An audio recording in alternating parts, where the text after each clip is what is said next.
dance group nagpasikat na sayaw na Macarena, Jason, Mark, Jordan, John, The Maneuvers. Ang kanilang makaka-showdown sa loob ng 60-second circle ang dance group na nagpasikat ng butterfly step sa kantang Always. Jim, James, Mark, and Wowie, UMD, Universal Motion Dancer. Rapid fire. Apat pa sa Maneuvers. Team UMD. Nagawa ng UMD, meron na kayong 5,000 pesos. Tilt the cup. 6 sa Maneuvers. Last Team UMD. sa inyo ang 10,000 pesos. Next challenge natin is worth 15,000 pesos. Ito na. Ano kaya mangyayari? Mag-all kaya o dadagdag ang lamang ng UMD? Let's find out. Take a look at your next blueprint.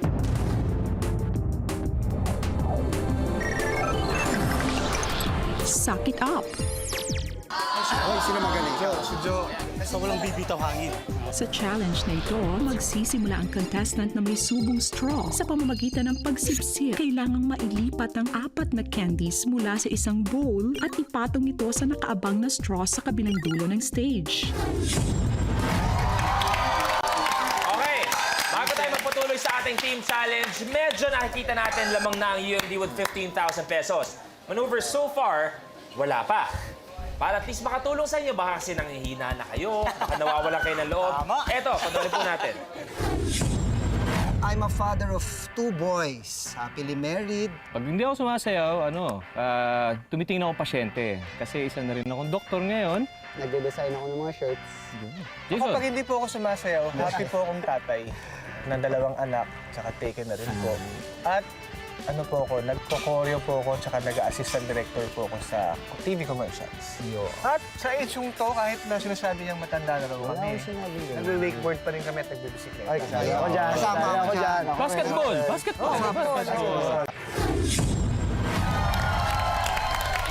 Okay. Paano niyo pagsasabay lahat ng kailangan niyong gawin? Being a father, yung mga kanya-kanya mga trabaho niyo, pati yung pagsasayaw niyo, paano niyo napagsasabay lahat ng yun? Oh, Doc, O, isa doktor pa, especially. Actually, ano lang yan, Luis, time management. No? So, pag pinaprioritize din namin, syempre yung pamilya namin. So, I think it depends on your priorities. So, pag priority mo yung pamilya mo, tsaka yung trabaho mo, nagagawa naman ng paraan lahat. So, pwede sabihin, magaling kayo sa time management. Hindi Sana. naman. Sana nga. Kasi nga nangyayari, 1 minute na nga lang, hindi niyo pa ma-manage. Okay, sana sa susunod na to, manalo naman kami. Eto, di dapat sana. Gagawin niyo talaga. Dapat. Next challenge is worth 15,000 pesos. Pero, tada muna kayo sa challenge na Suck It Up. Sino sa inyo maglalaro? Okay. Hindi. Pwesto. Okay. Kayo yung galingan. Okay, guys. Both teams ready? You have a minute to win it. Good luck sa inyo. Focus. Kailangan tao dito. Dito. Laki nakikita. Dalawang straw ang kailangan malagay per player. 2, 1. Okay? Take dalawang straw ang kailangan malagyan per player. Sa likod. Kamay sa likod. Wala pa nakakagawa. Pwede sa maneuvers or sa UMD. Relax lang. Relax lang. Relax lang. Relax, relax, relax. Relax lang. Sige. Relax. Take your time. Stop, stop. 40 seconds. Sige lang, hinga. Hinga. Relax lang. Relax lang. Sige. Relax lang. Relax lang. Relax lang, relax lang. Sayang. Importante yan, relax lang. Come on, guys. Come on. Sayang. Walang dito. 25 seconds. Come on. Relax lang, relax lang. Come on, guys. You can do it. Wala nakakagawa. Do it, guys. Medyo mailak ngayon ang Suck It Up. Come on, come on, come on, come on. Very good. 10. May isa. Relax lang. Flat lang. Flat lang. Time's up. Sayang. Eto, pinakasayang. Isa na lang ang kinailangan. Kayo, 2 pa. 4 ang kinailangan namin. All 4 straws ang kailangan malagyan ng candy. That means walang nakagawa ng challenge. Walang makakakuha ng 15,000 pesos. Okay? So, score pa rin natin. Lamang pa rin ng UMD with 15,000 pesos. Maneuvers, 0 pa rin tayo. Next level natin is worth 25. 1,000 pesos. Okay ako dyan. Okay? Okay ka dyan, Joe. Okay. Pero kailangan paghirapan yan. Eto, di namin basta-basta ibibigay. Paglalabanan natin to. Ready? Take a look at your next blueprint.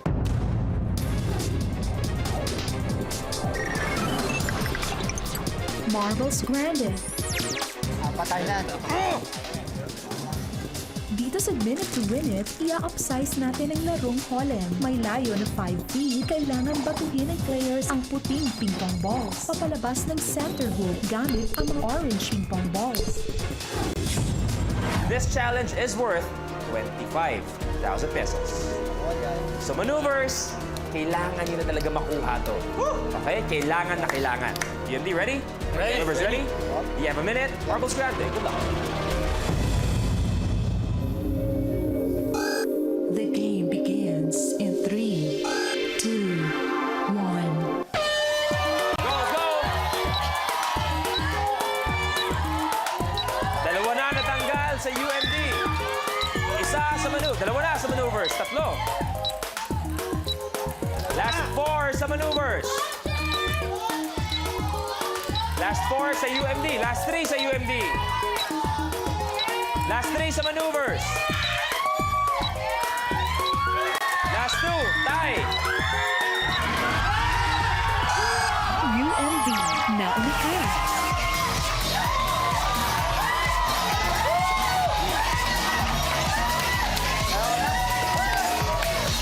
Ay, nako! Mga bro! Nanalo na nga, may tira pa, iba na ang pulso ng matatanda. Ano ba? Nagawa in 29 seconds sa inyo ang 25,000 pesos UMD. Pero eto yung medyo may catch tayo dyan. Ang score natin is 40,000 para sa inyo, 0 pa rin kayo. Next challenge is worth 50,000 pesos.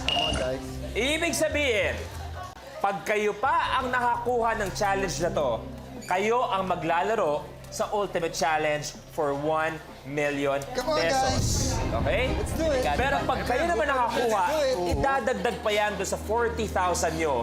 At Let's do syempre, it. kagaya nila, maglalaro for 1 million Let's do it. pesos. So as of now, medyo may maiuwi na kayo, pero medyo delikado pa. Para sa inyo, make or break for 50,000 pesos. Team UMD, Team Maneuvers, take a look at your next blueprint.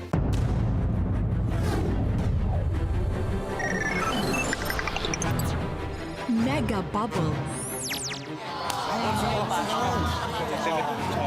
Sa challenge na ito, gagawa ng bubble ang contestant at kinakailangan niyang maitawid ito papunta sa hoop gamit lamang ang hangin na galing sa bibig. Kapag masyadong malakas ang pag-ihip, maaaring pumutok ang bubble.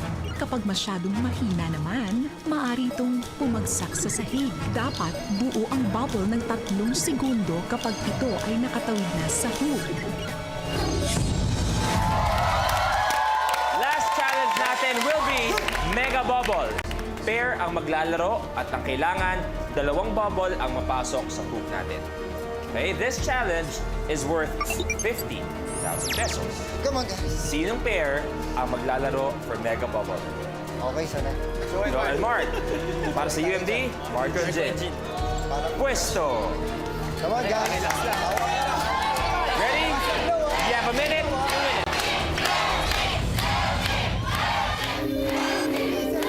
The game begins in 3, 2, 1.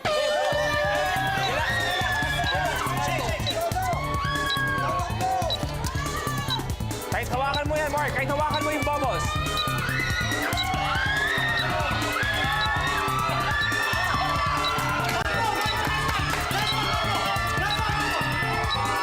Three, two, one. Okay. Isa na lang para sa UND. Nanganak.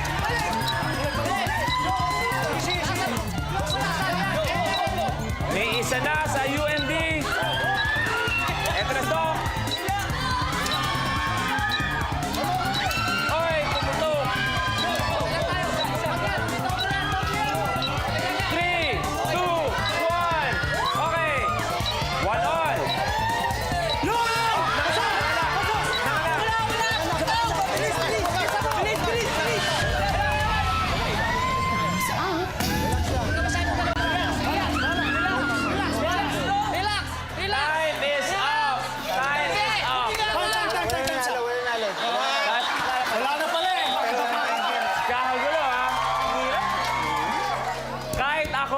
nawala.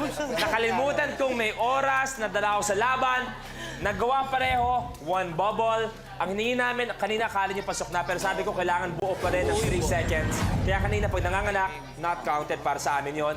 1 all, ang kinailangan namin ay 2 bubbles sa magawa. So that means walang nakakuha ng 50,000 pesos. So ang final score natin ay UMD wins with 40,000 pesos.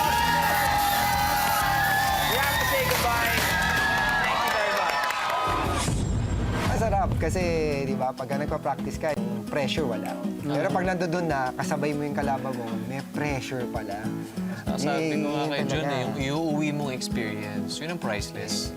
Para sa UMD talaga yung ano. Para Kasi- sa kanila talaga yun. And we're happy for them. Yes. Nilagyan lang kami ng UMD eh. Konti. Kahit na hindi na po congrats UMD. Congrats. Pero wala silang galing sa matatanda. UMD, eto, meron silang 40,000.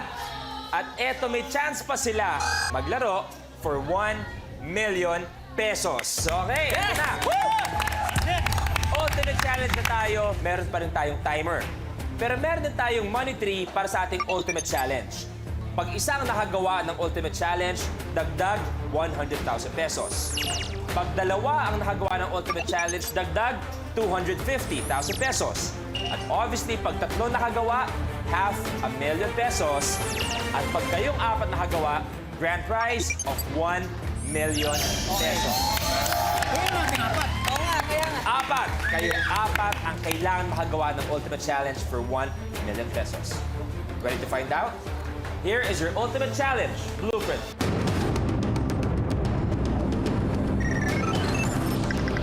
Stick the landing. Sa challenge na ito, itatapon ng contestant ang partially full na bote ng tubig sa ere at susubukang palandingin ito ng patayo sa isang podium. At dahil partially full ang bote, ang center of gravity nito ay paiba-iba at walang katiyakan kung ano ang unang babagsak na parte ng bote. Okay, eto na tayo, ultimate challenge, stick the landing.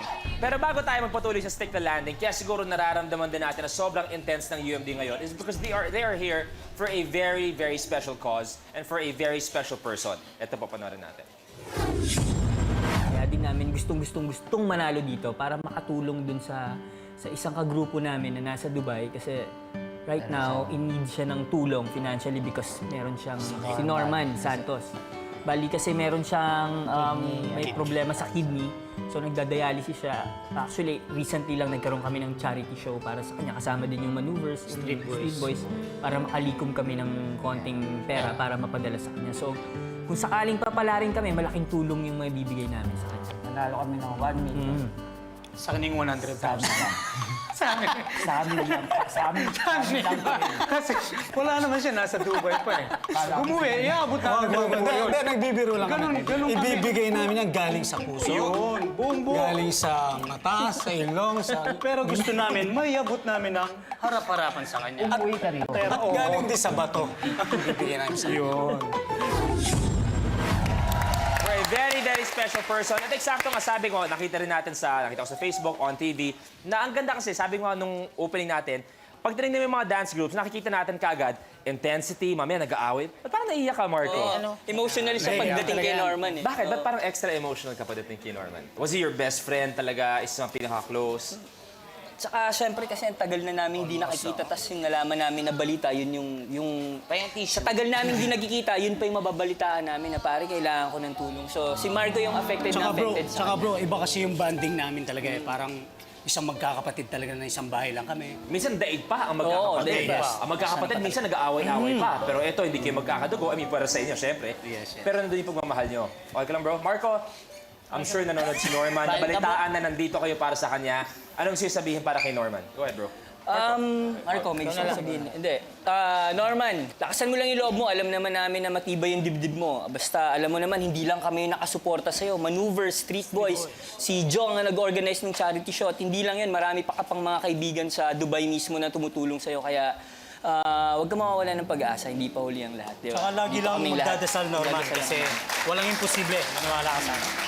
Pero ang ganda, di ba? Sabi nga natin, yung what I was saying earlier, na iniisip natin na porket dance group dati, UMD, Maneuvers, Street Boys, Angasan, hindi naman talaga nag-uusap, palagi may away pa sinasabi. Pero truth be told, nung may isang nangangailangan, eto, kahit ano pang grupo nyo, nagsama-sama para tumulong. Ganyan ang puso talaga ng isang Pinoy na dancer. Palapan natin. About dance group naman talaga. Okay. Dagdag Ultimate Challenge, dagdag inspiration, nandiyan ang mga mini UMD na nag-effort pa talaga. Hindi. Na iba, nagbagong sapatos pa para sa inyo. Anong gusto yung sabihin sa inyong mga daddy? John. Paul and John, ano? Sana po na galingan mo, Dad, para sayang naman yung absent ko dito. Nag-absent pa rin. Pero alam ko, kaya niya. Paul? Tsaka sayang yung wax niya na din. Hindi po, kasi Kuya Luis, sa lahat po ng UMD, nakita ko na po si Kuya Brian, silang lahat. Pero si Kuya Norman, hindi ko pa po nakikita. Kaya gusto ko rin po sana na manalo sila para makatulong kami kay Kuya Norman. At ginagawa namin to para kay Kuya Norman. Kaya nandito kami para tumulong at saka support sa kanila. Si Gab, tsaka si Wack. Bro. Daddy, puso at tiwala. Kaya mo yan. Kaya mo yan. You're my dad. Thank you. And Amos? Sayang rin po yung absent ko. So, ang gusto lang nila, sulit ang pag-absent nila. Okay?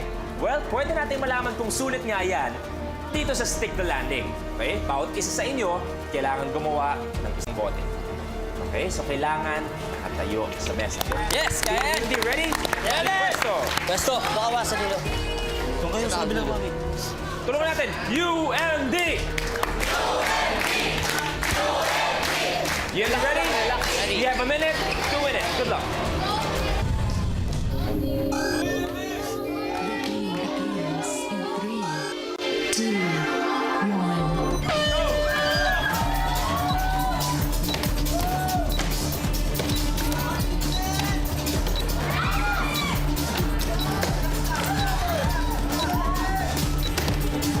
Kailangan nakatayo.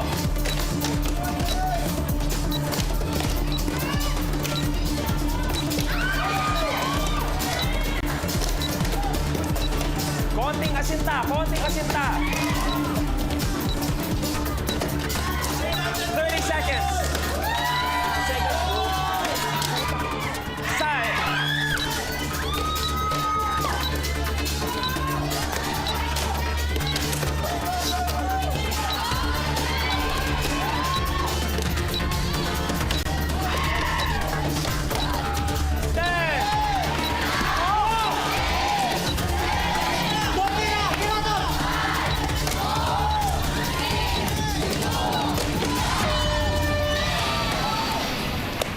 Time's up! Ultimate Challenge! Walang nakagawa. So obviously, walang dagdag. Wala ring 1 million pesos. But still, UMD will say congratulations. Meron kayong 40,000 pesos. Congratulations. Thank you very much, bro. James. Pero sabi ko nga kanina, sinabi ko sa Maneuvers, and I mean it again, sabihin ko sa inyo, it's an honor to have the UMD on our stage. Thank you very much. Thank you. Thank you sa minute to minute. Pinaka natin with 40,000 pesos. At tumabalik ko po ang minute.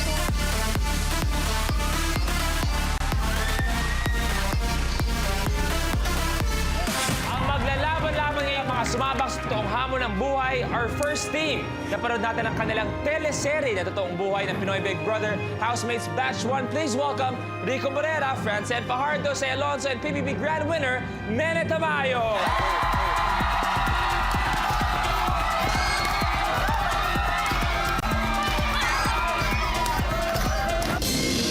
Kanilang makakatapat. Ito na subaybayan natin ang tag-isa ng kanilang talento, ang kanilang galing.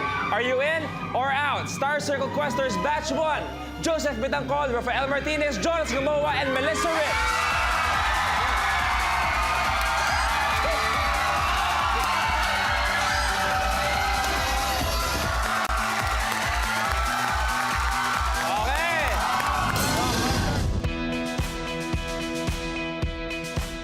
Unang-una si Francen, makulit talaga siya. As in, hindi ko alam dati, pinakita lang sa amin ni Big Brother yung ginawa niya doon ng kalokohan na tumatakbo siya na. Tutut! Nga pala si Francen Pardo, ang kakosa ng bayan. Kasi Rico, naalala ko, tumalon siya sa punang nakalapel. So, sabi niya, anong ginagawa mo, Rico? Oo nga pala si Rico Barrera. The Hunk ng Pinoy Big Brother Season 1. Naalala ko sa kanya yung pinaka-best na part. Doon tayo lagi nag-uusap sa swimming pool. Tapos sinusulat natin yung kanta ni Sam. Yung title nga nun is Magmahal Muli. Hi! Ako si Say Alonzo, ang original Kikay housemate ng Pinoy Big Brother. Naalala ko si Nene, naka-yellow pa. Ay, oo. Ang kinis-pinis naman nito, sabi ko Sobrang gano'n. sexy. Tension! Hi! Ako po si Commander Nene! Ganun katagal na ba yun? Ang SEQ talaga, it's one of the most life-changing things na I'm sure na lahat sa amin. Tsaka lahat ng dreams namin doon natupad. Ako si Melissa Rex, ang Kikay girl ng SEQ. Tsaka nagkaroon tayo ng panibagong kapatid, di ba? Para tayong pamilya. Ako si Rafael Martinez, Killer Dimples ng SEQ. Hindi namin maramdaman masyado na magkakalabang kami that time. Masaya lang. I'm Joseph Bitangkol, ang isaw boy ng SEQ. Hindi kasi natin tinrato na parang contest. In-enjoy lang namin. Ako si Joros Gamboa, ang magpapanalo sa Minute to Win It sa SEQ. Kaming mga housemates ni Kuya, Ay palaban at hindi uurungan ang mga task na yan. Yung mga challenges pa kaya dito, minute to minute. Sisiw lang yan. Kaya kayo mga taga-SEQ, Out na kayo! kayong mga housemates, nagagawa nyo ngayon task ni Kuya, pero puro violations naman. kaming mga SEQ, walang nagvo-voluntary exit. Hindi kami sumusuko. Kaya sa challenges ng Minute to Win It, Siguradong kayo'y may evict. Kayo, extra close kayo sa puso ko. Galingan niyo mamaya, ha? Huwag kayong puro yabang, ha? Pero ito sa ating mga housemates muna. You know, I'll be the first one to say na pag kunwari may pinapalabas na PBB, especially sa audience, aminin natin, napakadaling manghusga ng mga nasa labas ng bahay. And even as a host, we will never fully understand kung gaano kahirap talaga sa loob ng bahay ni Kuya. Madaling mahusga sa panlabas, pero deep inside, di talaga natin maiintindihan kung ano nangyayari. Pagpasok nyo, syempre nakikita na yung mga camera, lahat-lahat. How long bago kayo nakapag-adjust na medyo normal na talaga ang yung way of living, yung mindset nyo sa loob ng bahay ni Kuya? Akan siguro after mga 2 months pa. 2 months pa? So after yung first month, you're still mindful sa mga camera, lahat-lahat? Kayo, Francis Enrico? Sa akin, 1 month and a half. Kasi tahimik talaga. Umpisa nahihiya ako eh. Nahihiya ako nung umpisa.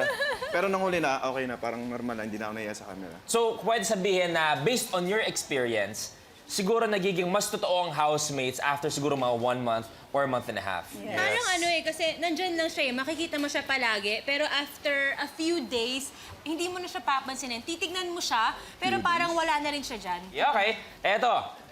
SEQ. Kayo! Kayo. Tingin nyo, iba yung pinagdaanan nyo rin. Siyempre may mga tasks din sila, may mga challenges din sila. Pero kayo rin.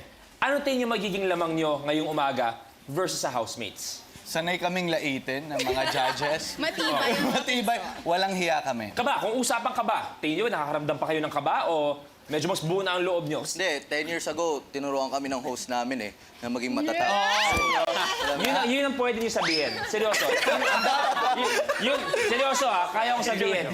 Alam mo, Si kay Jody, ang dami namin Oo, yung sinasabi ko nga, ay marami kayong pwedeng ipagmalaki sa inyong mga individual careers. Pero at the end of the day, Yung host di ba, ipagmalaki nyo na ang gwapo na naging host nyo.